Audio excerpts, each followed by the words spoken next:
మాకైతే ఖాయంగా కనపడుతోంది. గవర్నమెంట్ వస్తుంది, చాలా బాగా వస్తుంది. మొన్నటికి అంత కూడా జరిగింది, మిగిలిన చోట్ల జరిగిన చోట్ల కూడా పోలింగ్ పర్సెంటేజ్ పెరిగాయి.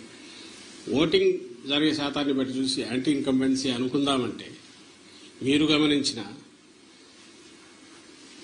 జగన్మోహన్ రెడ్డి గారి మీద అంత వ్యతిరేకత పెంచుకుని ఈ వర్గాలు ఏ వర్గాల కోసం అయితే నిలబడ్డాడు వాళ్ళు రావడానికి అంత ఇది రీజన్ కనపడతా లేదు. వీళ్ళందరూ చంద్రబాబు నాయుడు కానీ ఆయన పార్టీ కానీ పెట్టిన సూపర్ 6 అనే ఇది కానీ లేదా ఆయన అర్జెంటుగా తెచ్చుకోవాలని వాళ్ళ కోరికుందా అని చూద్దామంటే అంతా అటువైపు కనపడలేదు. ఎందుకంటే చంద్రబాబు నాయుడికే తన అజెండా మీద నమ్మకం లేదు. ఆయన సూపర్ 6 గురించి కూడా ప్రచారం చేసుకోవాలి. ఆయన ఎంతసేపు ఉన్నా జగన్మోహన్ రెడ్డి గారి మీద వ్యక్తిగతంగా దాడులు లేదా వివేకానంద రెడ్డి హత్యను ఇంకా గొడ్డలు ఎనడము ఇంకోటో కుటుంబం దీనికి వాళ్ళకి సంబంధించిన కుటుంబ సమస్యలు తీసుకొచ్చి పెట్టడము లేదు లాస్ట్లో ల్యాండ్ టైటిలింగ్ యాక్ట్ అని ఇంకోటి తీసుకొచ్చి ఒక అర్థం లేని ఇది దేన్నైతే వాళ్ళు ఆ రోజు సపోర్ట్ చేశారు దేన్నైతే ఈరోజు ఐ థింక్ నీతి ఆయోగ్ వాళ్ళ దాంట్లో కూడా ఉంది దాన్ని ఒక ఇష్యూ కింద చేసి ఆయన ఇచ్చిన హామీలే గట్టిగా చెప్పుకోలేని వచ్చాడు. ఎందుకంటే ఆయనకే నమ్మకం లేదు. ఇంతకుముందు కూడా చెప్పాం అది హామీలను అమలు చేస్తాడే నమ్మకం జనానికి లేదని ప్రజలకు లేదని అది ఆయనకు అవగాహన ఉంది కాబట్టి అది వదిలేసి కేవలం వైఎస్ఆర్ కాంగ్రెస్ పార్టీని లేదా వైఎస్ఆర్ కాంగ్రెస్ పార్టీ నాయకులను అందరికంటే ముఖ్యంగా జగన్మోహన్ రెడ్డి గారిని వ్యక్తిగతంగా దూషిస్తూ మొత్తం వాళ్ళ క్యాంపెయిన్ అంతా దాంట్లో నడిచింది.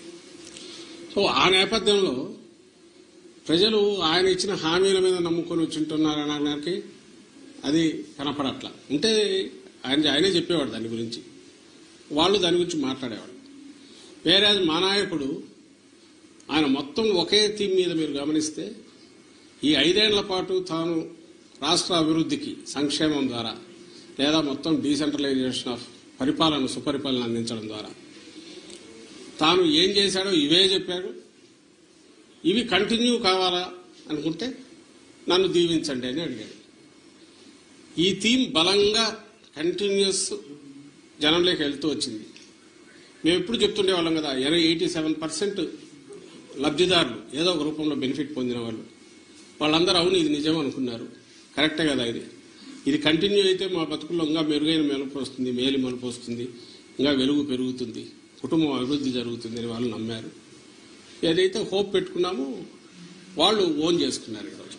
అది కనపడుతుంది. అంటే మా దాంట్లో ఇది క్రిస్టల్ క్లియర్గా ఒక వ్యాలిడ్ రీజన్ కనపడుతుంది. నాకు టీడీపీ వైపు నుంచి ఒక్క రీజన్ చెప్పండి, మేము మీడియానే అడుగుతున్నాం, ఇదిగో ఈ రీజన్ వల్ల వీళ్ళకి వచ్చి ఉండొచ్చు కదా అని అనుకోవడానికి ఒక్కటి చెప్పండి.